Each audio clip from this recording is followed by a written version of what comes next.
Once again, most welcome to all of you. Today I'm going to discuss about the topic letter.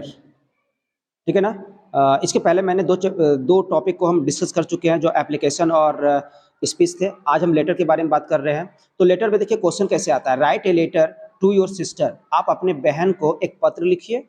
To send some notes on chemistry for your upcoming examination. कहने का अर्थ ये हुआ कि आपका जो है ना एग्जामिनेशन आने वाले हैं। आने वाले एग्जामिनेशन के लिए आप केमिस्ट्री का, आप अपने सिस्टर को क्या कर रहे हैं, केमिस्ट्री का नोट्स मांग रहे हैं, नोट्स ऑन केमिस्ट्री। ओके, चलिए अब देखिए। सबसे पहले ये जो है ना आपका MG लैन 02 भागलपुर, ये जो है ना आप अपने मन से यहाँ पे एड्रेस दे दीजिए। और ये किसका एड्रेस होता है? सेंडर्स एड्रेस होता है, यानी कि जहाँ पे आपको पत्र भेजना है वहाँ का आप यहाँ पे एड्रेस डाल दीजिए।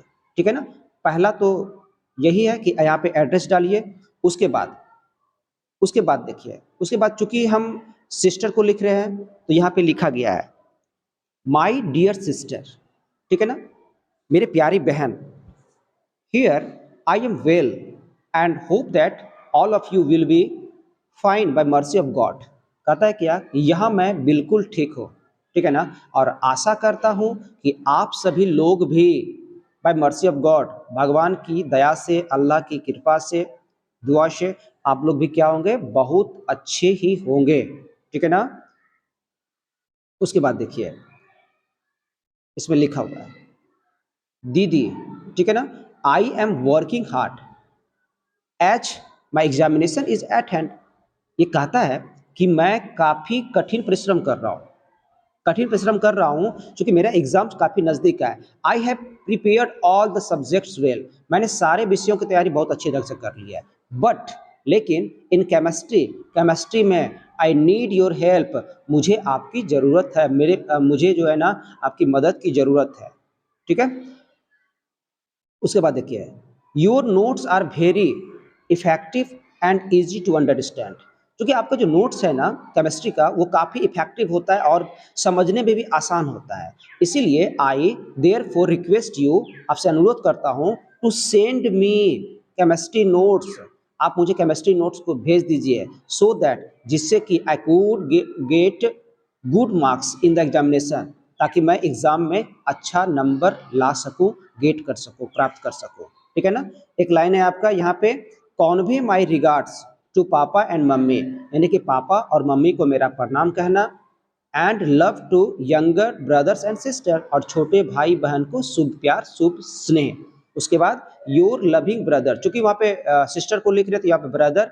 अगर मदर रहती तो यहाँ पे सन हो जाता। अगर कोई लड़की लिख रहती है तो डॉटर हो जाता। ठीक है ना। आपका नाम दिया गया तो ठीक है ना, तो कुछ भी नाम बना दीजिए, बैठा दीजिए, वो हो जाएगा आपका। ये तीसरा कवर चैप्टर हम कवर किया आपका। ये क्या था आपका? लेटर था। नेक्स्ट चैप्टर चलते हैं हम लोग, नोटिस। ये आपका 100% आता ही है। आप नोटिस का भी देखिए फॉर्मेट सब सेम रहेगा, लिखने का तरीका सेम रहेगा। Suppose you are Sonali, the cultural secretary of your school. You have been asked to inform students. कहता है कि सपोज तुम सोनाली हो और आपको सेक्रेटरी बना दिया गया, कल्चरल सेक्रेटरी, ठीक है ना, अपने स्कूल का। और आपको क्या करना है, इन्फॉर्म करना है स्टूडेंट्स को, वो भी क्लास 8 से लेकर के 10 तक के बच्चों को, अबाउट स्कूल ड्रामेटिक कंपटीशन, यानी कि कंपटीशन होने वाला है, ड्रामेटिक कंपटीशन होने वाला है। इसलिए आपको बोला गया कि आप एक नोटिस तैयार कीजिए जिसमें कि सभी बच्चों को क्या करना है, आपको इन्फॉर्म करना है। ओके, तो अब देखिए इसका पहला नंबर में क्या करना है, उस स्कूल का नाम कैपिटल लेटर में लिखना है। ठीक है ना। देखिए कैपिटल लेटर लिखा हुआ, उसके बाद नोटिस को भी हम क्या लिखेंगे, कैपिटल लेटर को लिखेंगे। चूंकि यहाँ कौन सा कंपटीशन बोल रहा है, ड्रामेटिक कंपटीशन के बारे में बात कर रहा है। मान के चलिए और कुछ भी रहता, जैसे कि डिबेट रहता तो आप डिबेट देते हैं, डांस कंपटीशन रहता तो डांस कंपटीशन यहाँ पे बैठा देते हैं। ठीक है ना। उसके बाद जैसे फॉर्मेट बनाए हैं यहाँ पे, ये ऐसा ही आपको क्या करना है, फॉर्मेट बनाए घर वाला। ठीक है।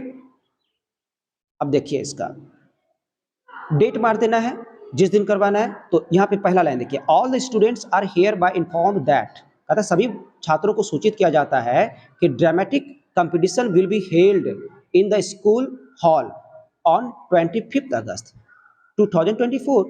25 अगस्त 2024 ईस्वी को 24 को हमारे स्कूल हॉल में ड्रामेटिक कंपटीशन का आयोजन किया जाएगा। ठीक है ना। और उसका टाइम भी देना है, 8 से 11 तक, स्टूडेंट्स ऑफ क्लास 8 टू 10, यानी कि वैसे छात्र 8वें से लेकर के 10वें के वैसे छात्र विलिंग टू पार्टिसिपेट, जिसको कि इच्छा हो कि पार्टिसिपेट करें, should come for a trial on 22 August in the school hall at 8 AM। यानी कि 8 बजे तक जो है ना, वैसे बच्चे जो इंटरेस्टेड है तो ट्रायल के लिए आप आइए, ठीक है ना, और आप अपना प्रतिभा को दिखाइए, आपको सेलेक्टेड किया जाएगा, ठीक है ना। अब नेक्स्ट चलते हैं। नेक्स्ट में जो आपका नाम दिया गया सोनाली, सोनाली देना है। अगर कोई लड़का का नाम रहता तो लड़का का नाम लिखते हैं। उसके बाद सोनाली क्या बोला था, कल्चरल सेक्रेटरी, तो आप कल्चरल सेक्रेटरी लिख दीजिए और इसको एक बॉक्स में बंद कर दीजिए सबको। ये आपका एक टॉपिक बन के तैयार हो गया, ठीक है ना।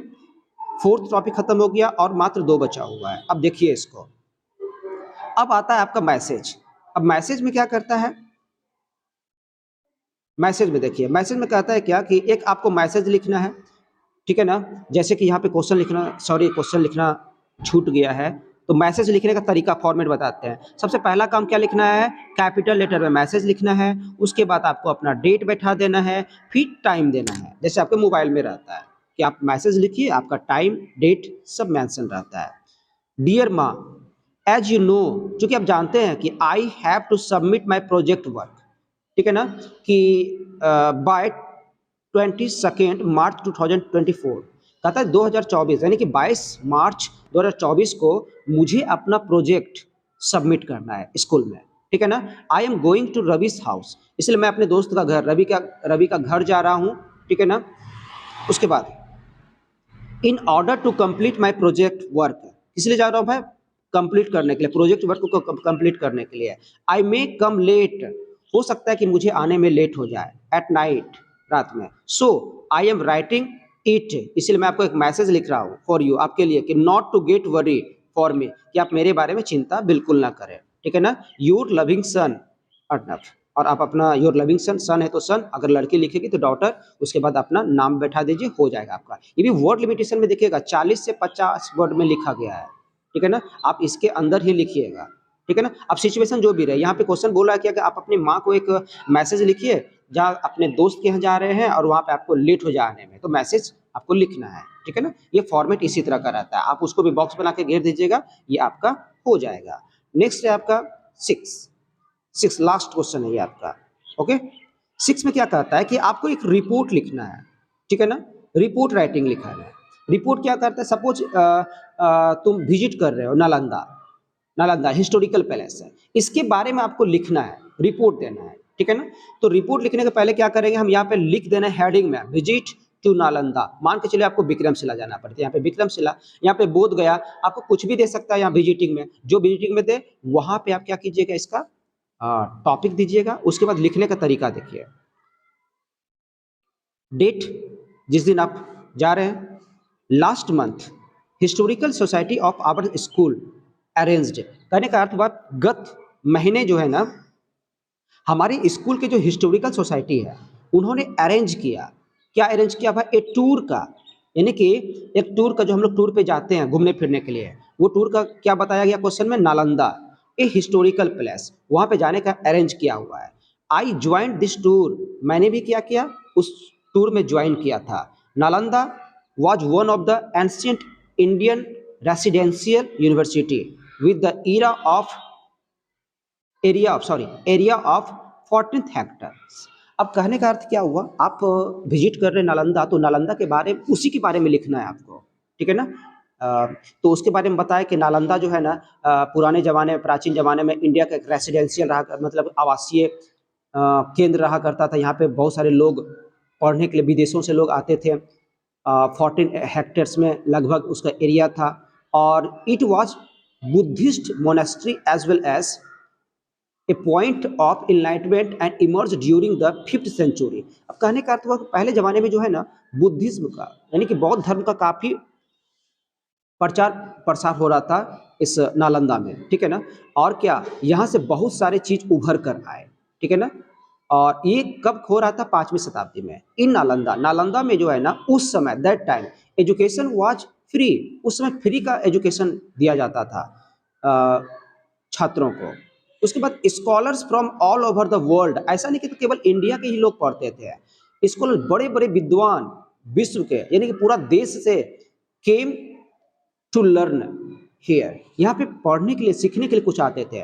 अनफॉर्चुनेटली, लेकिन दुर्भाग्यवश क्या हुआ, बख्तियार खिलजी, ऐसे तो इस पे बहुत सारा आक्रमण हुआ, लेकिन बख्तियार खिलजी जो है ना, इनको क्या किया, टोटली टोटली डिस्ट्रॉयड कर दिया, यानी कि टोटली इसको बर्बाद कर दिया नालंदा को। बट नौ, अब जो है ना, लेकिन अब आवर गवर्नमेंट, हमारी सरकार जो है ना, हैज़ डेवलप्ड नालंदा, इसको क्या कर दिया, डेवलप्ड कर दिया, नालंदा को डेवलप कर दिया है। किसके रूप में भाई, एज एन एजुकेशनल हब के रूप में, यानी कि आप वहाँ पे घूमने फिरने के लिए जा सकते हैं और इसके हिस्टोरिकल पैलेस के बारे में जान सकते हैं कि ये एक ज़माने का एजुकेशनल इंस्टीट्यूट रहा करता था, जहाँ पे विदेशों से लोग आते थे पढ़ने लिखने के लिए, ठीक है ना। अब लास्ट में क्या करेंगे, आप अपना नाम लिख दीजिए और क्लास लिख दीजिए, बस ये आपका हो जाएगा, ठीक है। ये बहुत बड़ा, चूंकि ज़्यादा बड़ा तो नहीं है, आप इसको देखिए। आपको यहाँ से टोटल क्वेश्चन हम बोले थे 6, लेकिन आपको एग्जाम में ओनली 3 लिखना है, और 3 लिखिएगा तो आपका 15 मार्क्स कवर हो जाएगा। Okay, thanks for watching this video.